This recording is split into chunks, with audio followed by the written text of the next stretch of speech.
New Zealand विरुद्धच्या दुसऱ्या one day सामन्यात टीम इंडियाच्या बॅटिंगनंतर बॉलिंगही अपयशी ठरली आहे.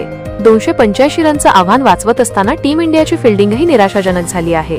प्रसिद्ध कृष्णाने न्यूझीलंडच्या डॅरेल मिचेल याचा अगदी सोपा कॅच सोडला. डॅरेल मिचेल 80 रनवर असताना कृष्णाने ही चूक केली. प्रसिद्ध कृष्णाने दिलेल्या या जीवनदानाचा मिचेलने फायदा उचलला आणि त्याचं शतक पूर्ण केलं. डॅरेल मिचेलचं वनडे क्रिकेटमधलं हे 8वे शतक होते. डॅरेल मिचेलने 117 बॉलमध्ये नाबाद 131 रन केले. मिचेलच्या या शतकामुळे न्यूझीलंडचा 7 विकेटने विजय झाला आहे. याच सोबत न्यूझीलंडने 3 वनडे मॅचच्या या सिरीजमध्ये 1-1ने बरोबरी साधली आहे. 36व्या ओव्हरच्या चौथ्या बॉलला कुलदीप यादवच्या बॉलिंगवर डॅरेल मिचेलने लॉंग ऑनच्या दिशेने मोठा शॉट मारला. त्यामुळे बॉल हवेत गेला.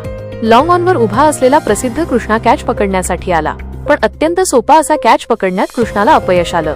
कृष्णाने कॅच सोडल्यानंतर टीम इंडियाच्या मैदानातल्या इतर 10 खेळाडूंनी डोक्याला हात लावला. भारताने दिलेल्या 285 रनच्या आव्हानाचा पाठलाग करताना न्यूझीलंडने सावध सुरुवात केली, पण कॉन्वे 16 रन आणि हेनरी निकोल्स 10 रन हे न्यूझीलंडचे ओपनर स्वस्तात आउट झाले. कॉन्वेला हर्षित राणाने तर निकोल्सला प्रसिद्ध कृष्णाने बोल्ड केलं. 2 विकेट लवकर गेल्यानंतर डॅरेल मिचेल आणि विल यंग यांच्यात 162 रनची पार्टनरशिप झाली. विल यंग 87 रनवर आउट झाला.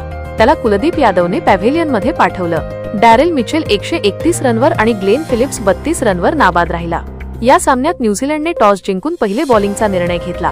त्यानंतर टीम इंडियाची टॉप ऑर्डर गडगडली. न्यूझीलंडचा फास्ट बॉलर क्रिस्टियन क्लार्कने रोहित शर्मा, विराट कोहली आणि श्रेयस अय्यरची विकेट घेतली. पण के.एल. राहुलचं शतक आणि कर्णधार शुभमन गिलच्या अर्धशतकामुळे भारताला 7 विकेट गमावून 284 रनपर्यंत मजल मारता आली. के.एल. राहुलने 92 बॉलमध्ये 112 आणि शुभमन गिलने 53 बॉलमध्ये 56 रन केले. न्यूझीलंडकडून क्लार्कला सर्वाधिक 3 विकेट मिळाल्या. याशिवाय काईल जेम्सिन, झॅकरी फोल्कस, जेडेन लेनॉक्स आणि मायकेल ब्रेसवेलला एक विकेट घेण्यात यश आलं.